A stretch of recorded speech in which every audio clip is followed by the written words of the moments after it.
You're listening to a Frequency Podcast Network production.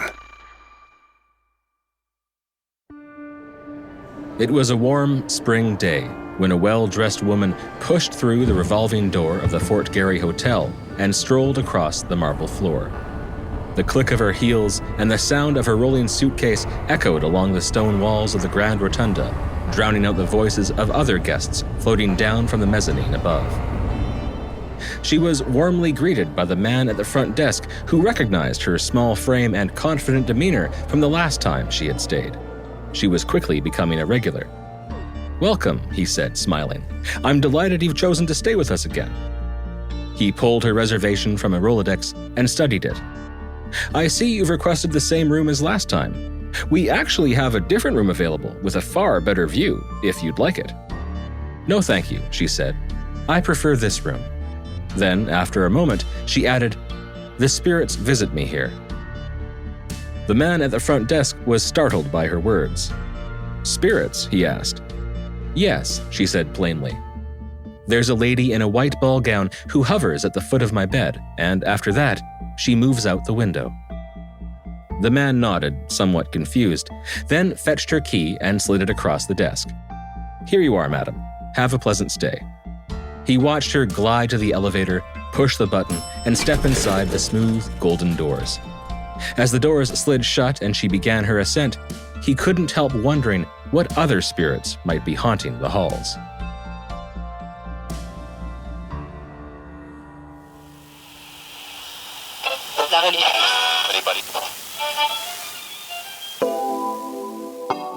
You're listening to Fireside Canada, my podcast about Canadian legends, lies, and lore. I'm David Williams. The Fort Garry Hotel is, perhaps, the most striking landmark in Winnipeg. Not the most impressive, mind you. Structures like the Esplanade Riel, Canadian Museum for Human Rights, and Royal Canadian Mint are arguably far more innovative. I say striking because while many of the city's iconic buildings are bold, beautiful, and forward-thinking, the Fort Garry Hotel stands out amongst Broadway's layers of boring concrete office buildings as an achievement of a different time, using a foreign aesthetic from the distant past to articulate one powerful group's specific vision for the future of the country, back when Winnipeg was known as the Chicago of the North. Built in the revivalist chateau style of architecture popularized in the late 19th century, its design is a romantic callback to the buildings of the French Renaissance, a choice that seems wholly out of place in the Canadian prairies, until you realize it is just one of the nation's many grand railway hotels, a series of local and national landmarks scattered along the celebrated Transcontinental Railway. They are so iconic, in fact, that their chateau style of architecture has become something of a Canadianism. These castles of the North were built to dominate the skylines of places like Quebec City, Lake Louise, Victoria, and Winnipeg, and designed to rival any hotel in Europe, inviting affluent tourists on an adventure across a newly connected country by train. The effect is a structure that is both disquieting and nostalgic, both foreign and familiar. On its own, the hotel feels completely detached from its environment, which is often atop a majestic hillside or along a shimmering lake or river, or nestled inside a national park.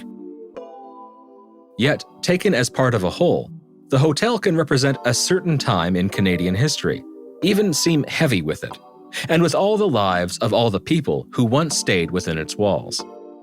In short, it's the kind of place that, when you see it for the first time, can make you feel a bit uncomfortable, though you won't know why. You might think to yourself, that place must be haunted, and you'd be right. Tonight, we'll hear just a few of those ghost stories. Along the way, we'll look at how these tales are shaped and shared by the people who tell them, from the locals living nearby, to the columnists for national newspapers, to YouTubers recording their spooky stay at what is considered to be one of Canada's most haunted locations. We'll also learn how a classic folklore trope might have mingled with local legends and national headlines to create a ghost story that still resonates with listeners today, and has inspired many to engage with and contribute to the folklore of a certain floor. This is the story of the haunting of the Fort Garry Hotel.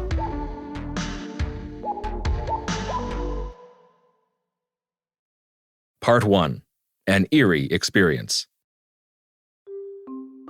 I've always loved hotels. Now, to some, that might seem strange, but I like the odd uniformity.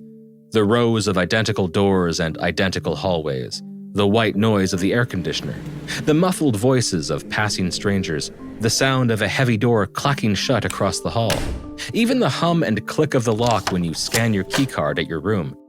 All part of a surreal soundtrack to the distant lights and strange sights of a new city glimpsed from your window in the sky. Hotels are the ultimate liminal spaces. Serving as temporary living quarters for travelers, they exist as a crossroads, an intersection where people from every walk of life have converged throughout the years, within the margin between our home and our destination. The rooms, refreshed by housekeeping each morning and renewed every 5 years or so through renovations and updates, have their past constantly washed away, while the transient nature of their purpose denies them a future. People come and go, never leaving anything behind, or at least anything we can usually sense.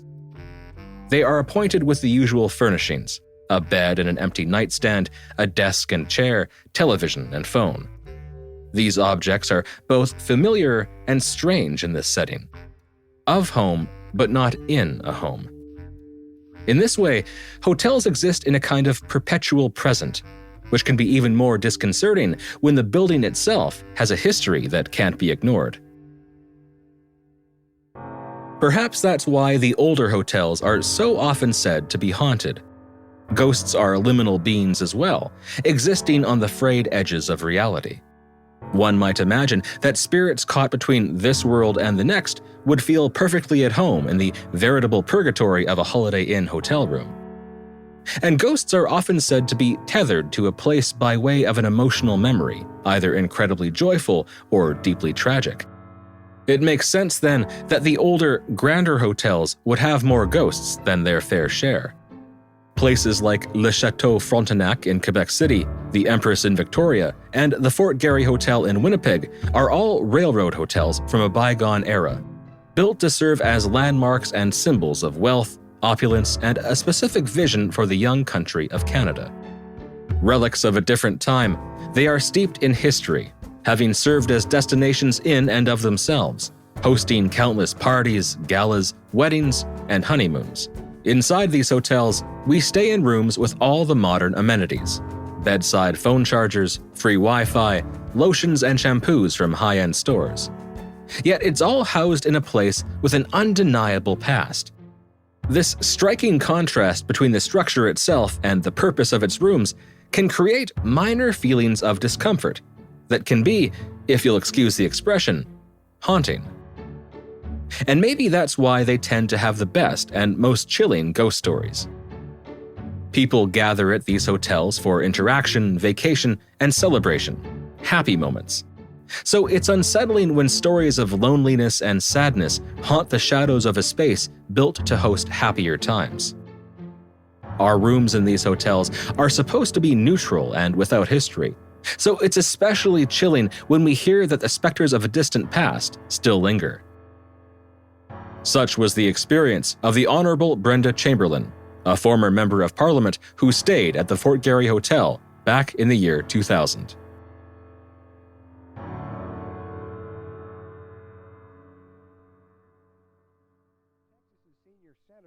One late summer evening, during the last gasps of August, politicians had gathered in Winnipeg for the Liberal caucus, and Brenda, a Member of Parliament, was coming to the end of a long, stressful day.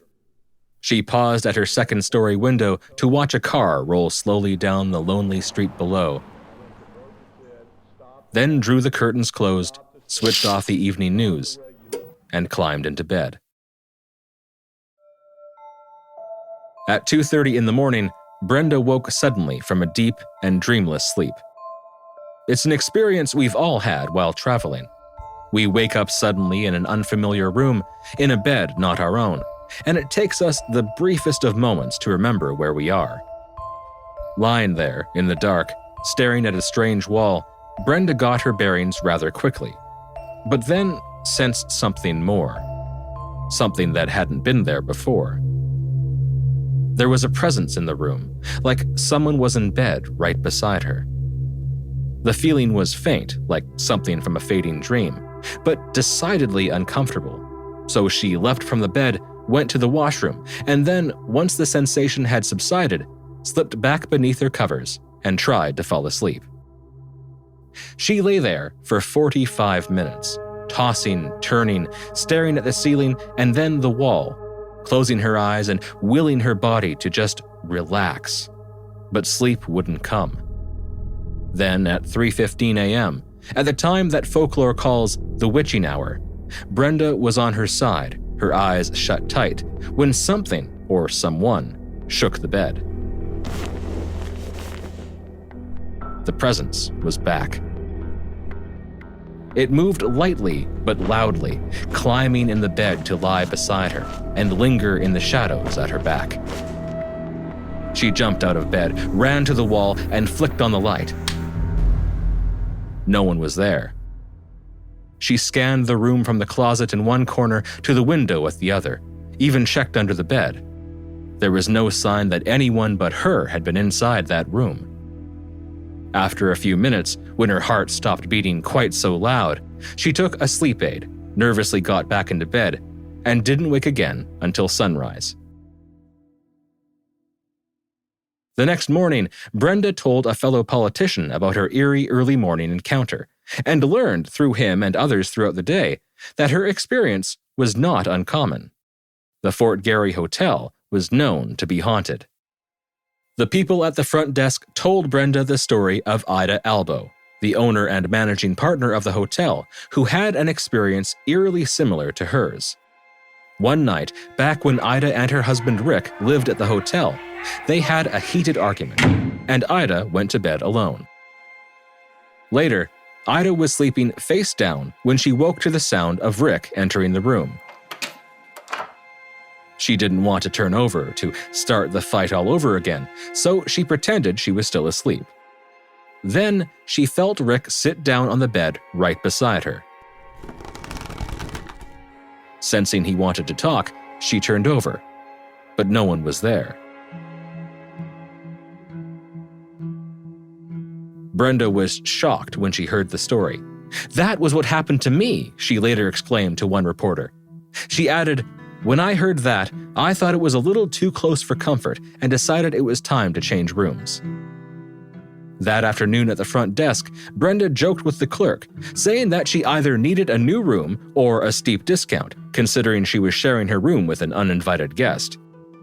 She was skeptical of her experience, telling a reporter, quote, "I'm not saying it was a ghost. I don't believe in such things. It's like aliens, and until someone can prove that they exist, I think it's better to just discount the whole thing," end quote.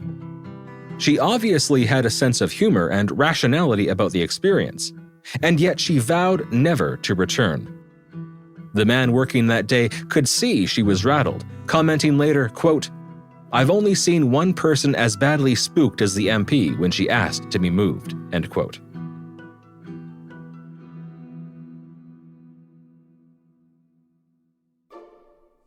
Brenda Chamberlain's eerie experience made headlines around the country, in papers like the Sioux Star, the Winnipeg Sun, and the Globe and Mail.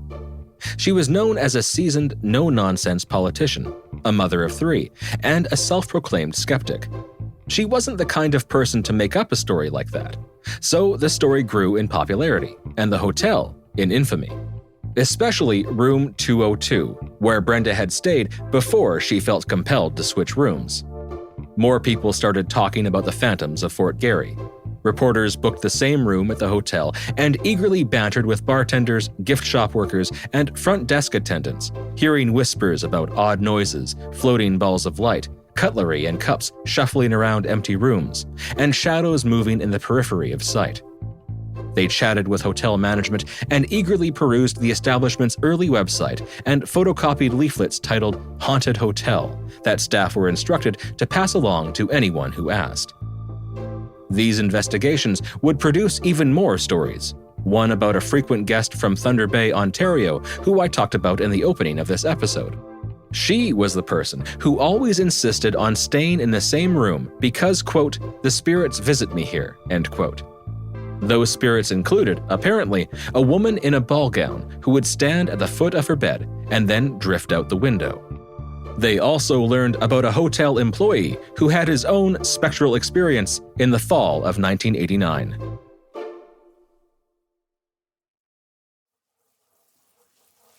It was almost 4 a.m. when the night worker finished washing dishes in the hotel's main kitchen and began to ascend the back stairway.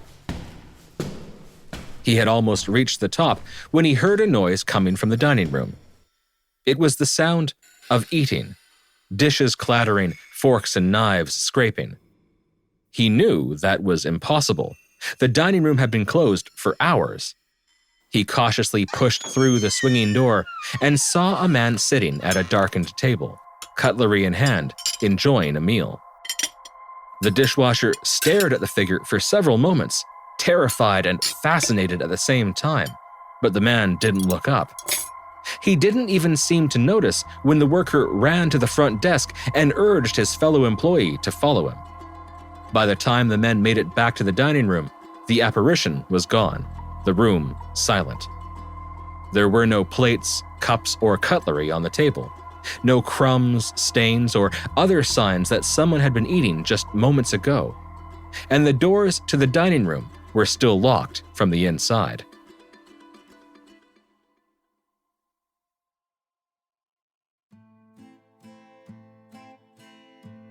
The early 2000s saw a boom in ghost stories about the Fort Garry Hotel. By 2004, the haunted hotel had been featured in the travel section of the National Post, then in a popular TV show, and in Scholastic Canada's beloved Haunted Canada series, which introduced a new generation of young horror enthusiasts to the world of Manitoban macabre. Ever since, these stories and others continue to be shared in books and online, so much so that the Fort Garry Hotel is now considered by many to be the most haunted hotel in Canada, and one of the most haunted places in the world. It's in the top 10 haunted places list on TripAdvisor, right up there with the Stanley Hotel in Colorado, made popular by the movie The Shining, the now closed Queen Mary ocean liner in California, and the notorious Ballygally Castle in Northern Ireland. But while these stories surprised and captivated many Canadians throughout the country, the people of Winnipeg merely nodded and smiled. They knew these stories long before they made national headlines. In fact, back in the year 2000, when the Winnipeg Sun first covered Brenda Chamberlain's experience in the now notorious Room 202, the paper invited its readers to call a feedback line and vote yes or no to the following statement: "I believe that the Fort Garry Hotel is haunted." By the time voting closed at 6 p.m. that evening, they had 147 votes. The vast majority, 123, said yes. And that's usually how it goes. When you really want to get a full understanding of the legends of a place, it's best to go to the source, to read the books of local authors, and talk to the locals themselves. You're likely to get a glimpse at the current state of a local legend, and hear a few personal stories as well. So that's what I did. Andy Dulovich is a lifelong Winnipegger, born and raised in the neighborhood of Transcona and still raising his own family there today. He's also the creator and host of Grappling with Canada, an excellent and informative podcast on the history of Canadian wrestling. I asked him to share what he knew as a local about the infamous Fort Garry Hotel. This is what he had to say. The most common story is that room 202 is haunted by the spirit of a woman who committed suicide by hanging herself in the room's closet after learning of the death of her husband. As far as I'm aware, there is a waiver that must be signed in order to occupy the room. Now, I've heard from some friends who are in the paranormal studies field that there have been multiple examinations of the room, and on many occasions, much of the evidence, such as photos, recordings, etc., were destroyed or disrupted beyond use before they could be reviewed. So my experience at the Fort Garry Hotel would have happened in 2017 in May of that year. It was my parents' 40th wedding anniversary. We had all decided to go for supper at the Prairie 360 restaurant, which is on top of the Hotel Fort Garry. We all go. It's my wife, myself, my parents, and my two brothers. So we're all there. We're getting settled. We have appetizers going. It was oysters, which were tremendous, by the way. And our server was there at our table handing us our drinks. Now, we were about 15 feet from the bar. We can see that there's nobody behind the bar. When all of a sudden we hear a bunch of bang, crashing, a bunch of commotion happening from the bar. We all look over. There's cups everywhere, cutlery everywhere, and there's plates knocked over. Just a mess. And we look at our server, and she just kind of gives us the eye roll. Now, whether this is an actual staffing rule or just something that's implied, but essentially everybody knows not to ask the staff about the instances that occur at the hotel because the staff are directed not to really talk about it. So it happened. She just gave us the beleaguered look like, oh, not this again. And we ended up continuing on with our evening. But I have to say, I was so thrilled to at least have an experience at the Hotel Fort Garry. Thankfully, my experience was pretty lighthearted compared to many of the experiences that I've heard throughout the years, including a couple that I've heard recently. But I was just happy that I had something to experience at the incredible Hotel Fort Garry.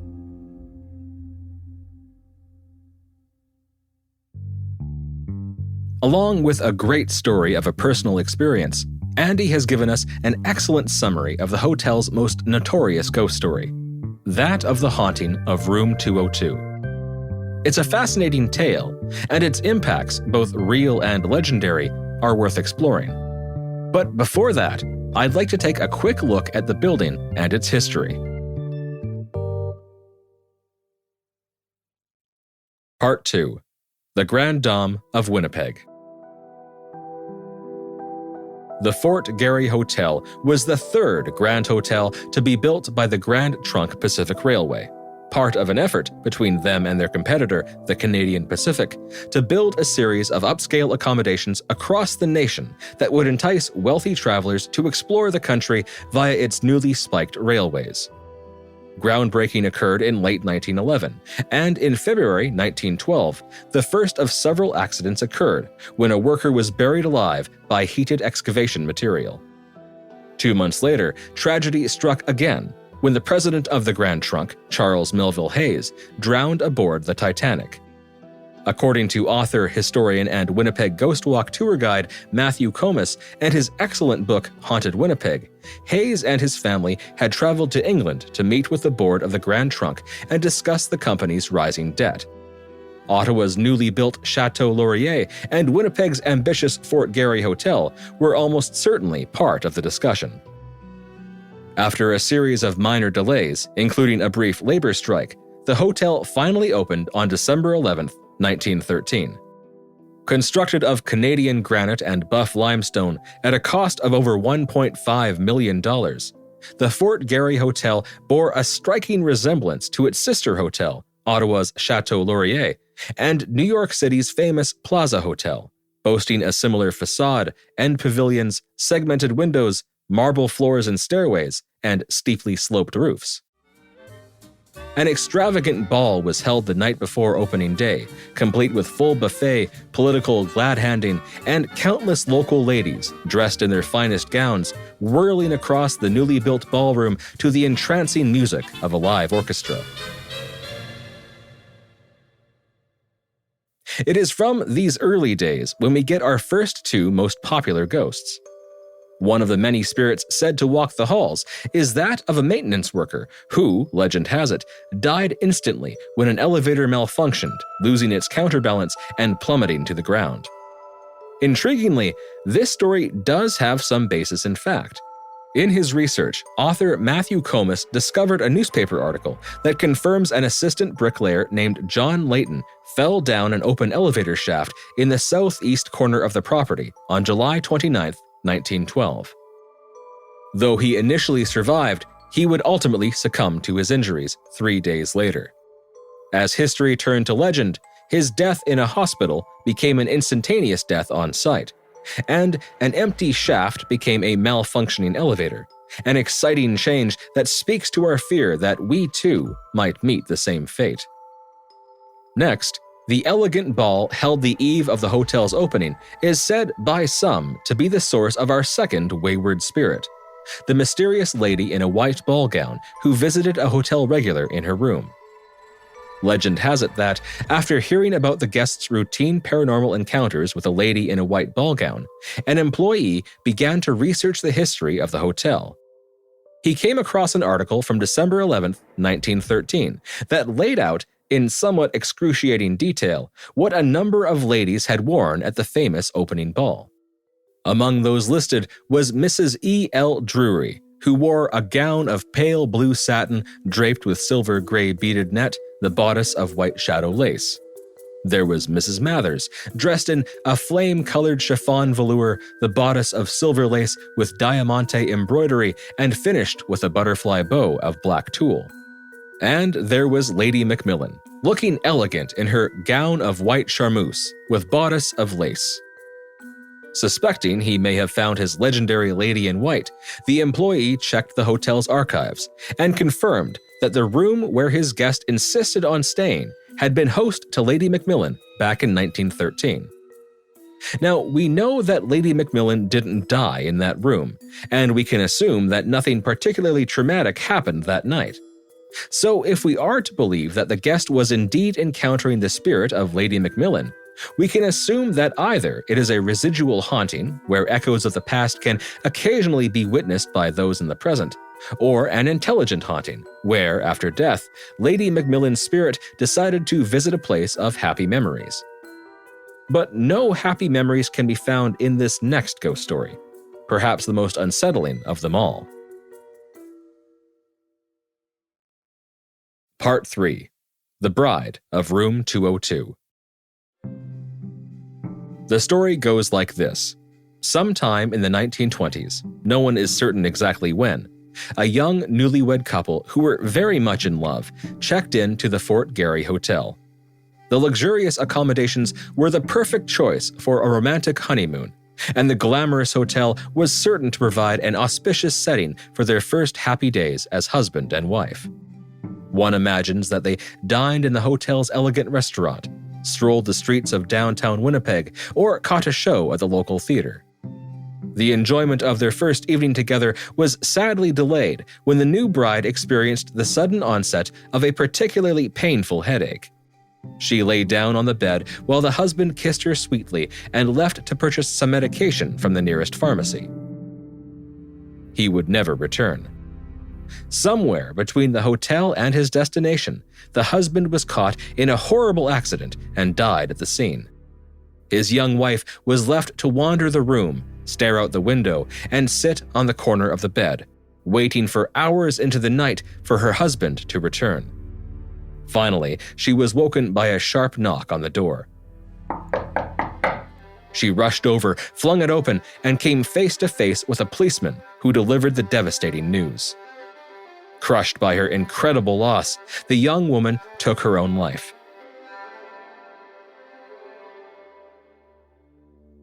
The hotel has suggested in the past that her suicide happened, quote, sometime later, end quote, presumably after she checked out. But the most popular version says that she was so overcome with grief that she hanged herself in the closet that very night. It's said that, ever since, her ghost haunts the room in which she died, the same room where Brenda Chamberlain had her eerie encounter over 70 years later, room 202. They say that the presence that moved the bed that night was the ghost of the young bride, pacing the room and sitting on the bed, waiting for her husband to return.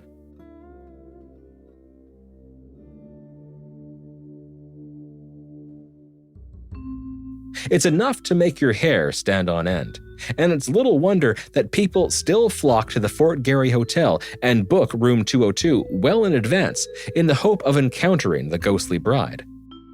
But is the legend true? Well, I'm not here to debunk or cast doubt on any ghost story. I love them all.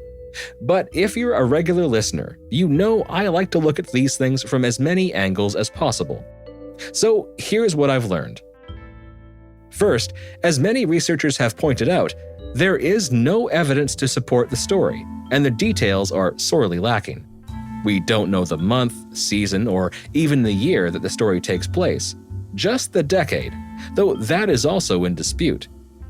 We've never been provided with a name, age, or any other identifiable details about the couple, at least from any reliable source.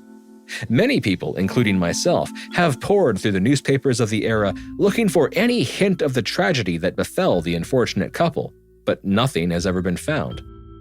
And while it's true that the newspapers may have declined to publish a story about a woman's suicide in one of the city's grandest hotels, they certainly would have printed any story about a tragic accident that took a young man's life.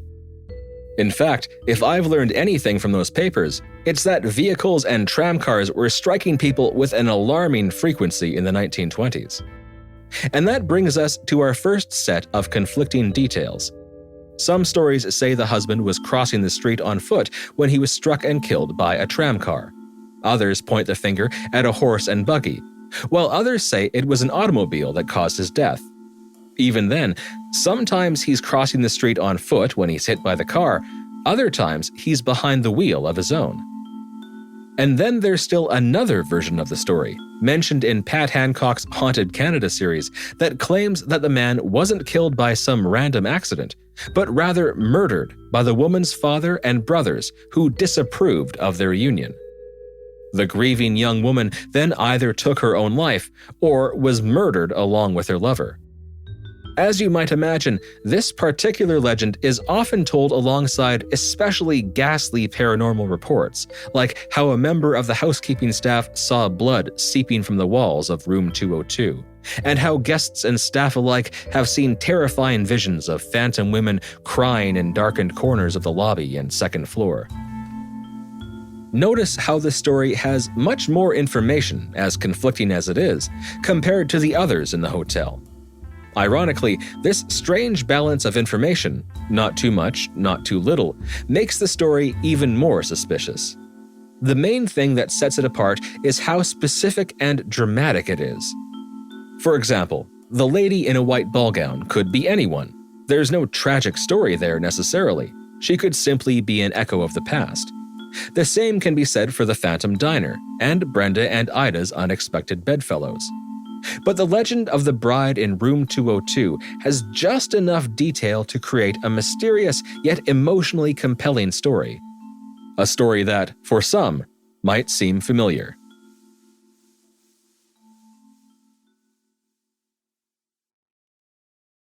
Part 4. Suicide Brides and Ladies in White. In Gatlinburg, Tennessee, the Greenbrier Restaurant, once known as the Greenbrier Lodge, is said to be haunted by the ghost of a young bride in a beautiful white gown who committed suicide sometime in the 1930s when she believed she was abandoned at the altar. The Hotel Galvez in Galveston, Texas, is supposedly haunted by another jilted bride. Set sometime in the 1950s, the story goes that a young woman was staying in room 501, waiting for her sailor fiancé to arrive by boat in time for their wedding day. It's said that she hanged herself when she heard that her fiancé's ship was lost at sea. An oddly similar story can be found in Canada, where a phantom bride is said to weep and wail in the shadows of room 473 in New Brunswick's Algonquin Resort. Yet another hotel that was once owned by a Canadian railway. This story also tells us that her fiancé was caught in a ruthless storm and, fearing the worst, she either took her own life or died of a broken heart. There are plenty more. The Hassayampa Inn in Prescott, Arizona is said to be home to a ghost named Faith who haunts room 426. She supposedly hanged herself on her honeymoon in 1927, 3 days after her husband left for cigarettes and never returned. Yet another bride haunts the 8th floor of the Hotel Alex Johnson in Rapid City, South Dakota. And there's even a hotel in Austin, Texas, the Driscoll Hotel, that has no less than 2 suicide brides. And then there's one of Canada's most famous ghosts, let alone phantom brides, who is said to haunt Alberta's Banff Springs Hotel, a hotel, by the way, that was built by the Canadian Pacific Railway. According to that legend, sometime in the 1920s, a young woman was descending the hotel's marble staircase on her way to her wedding banquet when she either tripped on her veil or the veil caught fire, and she tumbled down the steps to her doom. Now, some of these stories might be true. Most of them are probably just urban legends, but all of them fit the classic trope of the woman in white. A type of female ghost found throughout history and around the world, from Europe and Russia to Japan, the Philippines, and, of course, North America. For modern examples, you need look no further than the Grudge horror movies, the Supernatural TV series, and even The Witcher video games. The woman in white differs from culture to culture, but their stories share common themes of loss, untimely death, suicide, betrayal, and unrequited love. All of these stories of phantom brides found in hotels throughout the US and Canada are, in my opinion, tapping into this near universal concept, perhaps serving as a sort of memento mori within the hotel. That is, a reminder of our mortality, that tragedy and death can strike even on the happiest of days. So, to sum up, there is no evidence that a bride ever took her life in the Fort Garry Hotel, or that a young husband was killed outside the hotel, leaving his young widow behind. The story also seems very similar to other ghost stories found throughout the hotels of North America. So if it's not based in history, where did the story come from? Well, in a blog entry about the famous ghost bride of the Banff Springs Hotel, the Royal Alberta Museum notes that as early as 1922, tour guides in the national parks were inventing ghost stories to amuse locals. They also note that the earliest mention of that phantom bride comes from the late 1980s. Considering these facts, they suggest that, perhaps, the story was created to attract more tourists to the hotel. And that might be the case with the Fort Garry Hotel as well. In my research, I couldn't find any reference to that particular ghost in any books or articles published before the early 2000s. The much-cited book Ghost Stories of Manitoba, written by Barbara Smith and published in 1998, includes a 6-page section on the hotel. Inside, Smith talks of interviewing an assistant manager and learning about the spirit in a white ball gown, the ghostly diner, and the unseen presence that sat on the owner's bed. But the phantom bride is strangely missing. She is also missing in all those early newspaper articles between 2000 and 2003 that talk of Brenda Chamberlain's eerie encounter in room 202. In these pieces, she encounters a presence, nothing more. And I haven't found a word about the ghost or even the hotel in any of the 5 different books I have on hand written by John Robert Colombo, arguably the most prolific compiler of Canadian tales of the supernatural. Finally, in Barbara Smith's interview with the then assistant manager of the Fort Garry Hotel, he mentions that guests could learn all about the hotel's ghosts on their website. So I checked it out, by way of the Internet Archive. An archived page from December of 1998, titled Haunted Hotel and attributed to journalist Gordon Sinclair Jr., lists all of the ghosts mentioned above, except for the elusive bride. In fact, the earliest mention of this particular ghost story that I was able to find was in the previously mentioned Haunted Canada series, with the earliest copyright being 2003. So, what does this mean? Well, my research isn't exhaustive, of course, but it could suggest that the story of Fort Garry's Phantom Bride was yet another tall tale created to attract tourists to an old railroad hotel. Or perhaps the story was a local urban legend, not big enough to find its way into the mainstream until Mrs. Chamberlain's encounter made national headlines.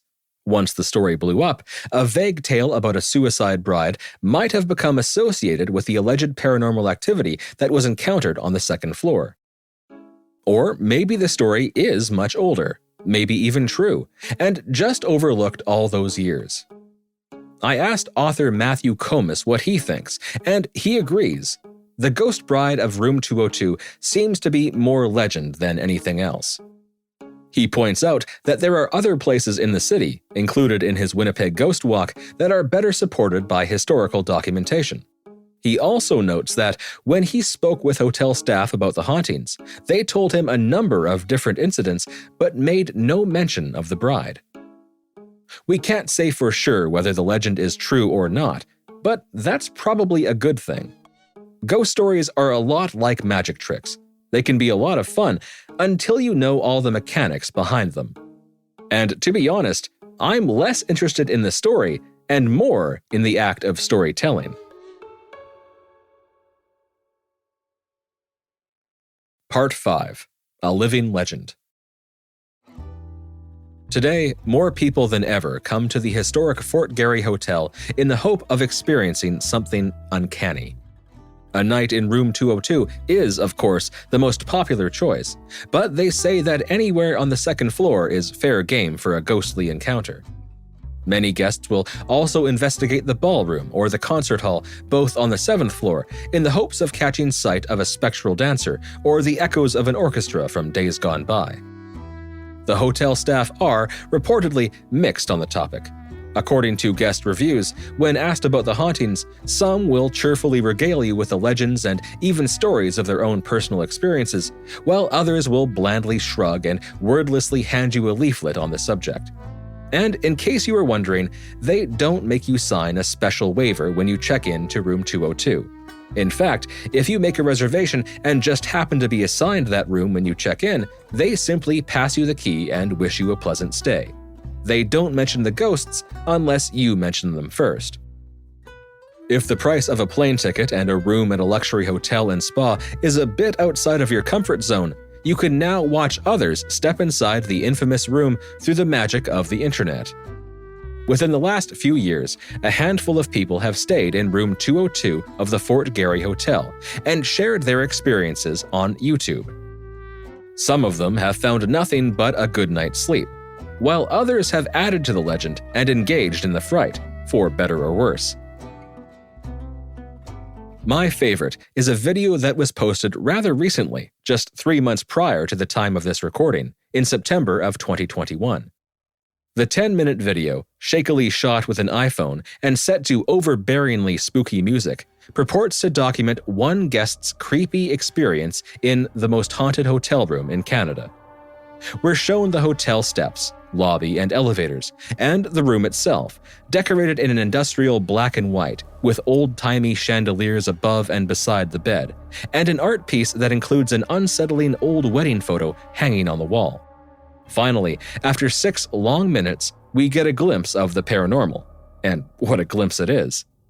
Text appears at the bottom of the screen, reading, quote, "Floor lamp started to shake, so I decided to film it closely," end quote. As the camera slowly pans by one of the standing chandelier floor lamps, we see the conical light bulbs burning, the delicate glass decorations shaking gently back and forth, and something more.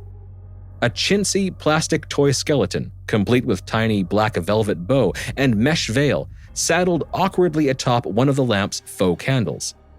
A bass note thunders on a piano as the screen turns sepia and more text appears, explaining, quote, "Didn't see this bride's skeleton, but showed up in the videos," end quote.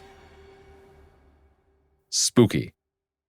It's up to the audience to decide whether someone is not being completely honest about their experience, or if the ghost of room 202 likes to manifest clearance items from the Spirit Halloween store. Now, I mentioned that one because I think it's funny, but there are others who seem much more forthright in their content. Regular people and paranormal investigators of varying experience have documented their time in the room and have shared their findings online, which include cameras that are unable to focus, lights turning on and off, and strange sounds coming from the closet. And then there's this clip. Warning, it's a bit loud. Stop! Oh my... Stop it! Ah! Oh my god! Oh my god! I was just posting an Instagram story of this. What the f***? They just took this down and there's, like, look at all these... Laughing at you taking off the... Oh my god! Look at how many notes there are! That is the sound of 3 very excited people discovering a number of hidden notes tucked behind a picture frame in room 202. The footage was shot by Michaela Bierman, a person who grew up in Winnipeg and, like others, chose to record her stay in the infamous room. She shares her own strange experiences of that night toward the end of the video, but this section in the middle intrigues me the most. Here, they've stumbled upon a secret cache of experiences, each recorded by different people, mostly on hotel stationery. The notes have been tightly folded and crammed into the frame of a painting and elsewhere in the room, waiting for a fellow searcher to discover. To me, these notes are a fascinating example of interactive in situ storytelling, where people have gathered over the years to not just experience a story, but to contribute their own as well. Here are the contents of just a few of the notes they discovered. Saturday, March 14th, 2020. Arrived 4 p.m. Beck's mother, as she was leaving, saw a butler with a silver tray walking down the hallway, but when she turned the corner, following close behind him, there was no trace. Others have seen him as well. Full-body apparition in broad daylight. David, Beck, Sebastian. October 19th, 2017. Dale and Kathleen stayed here. We checked out early due to the bed making noises when we left. Lights kept flickering and we felt hot and cold. 7:13 p.m. to 7:13 a.m. every day smelled of perfume also. I don't wear it. Plus, the door knocked 2 times, but no one was there. We checked out very fast. Never will be here again. January 1st, 2020. We experienced doorknobs turning and the closet light was turning on and off. There was a dark, heavy feeling from the room. Please read me. Do not get up at night. We took off, scared.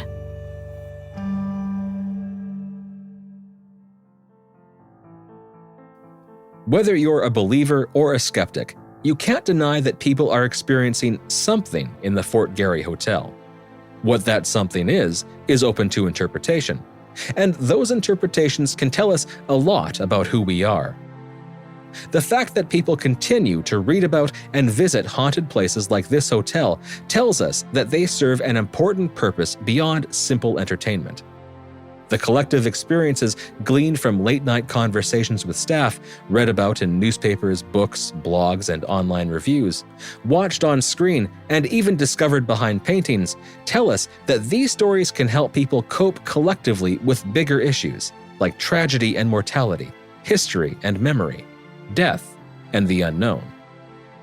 The Fort Garry Hotel was built to be a luxurious palace, and indeed, it has been host to royalty, movie stars, musicians, and politicians throughout the decades. But in that time, it has also played a quieter, far more important role, hosting our collective phantoms and our stories.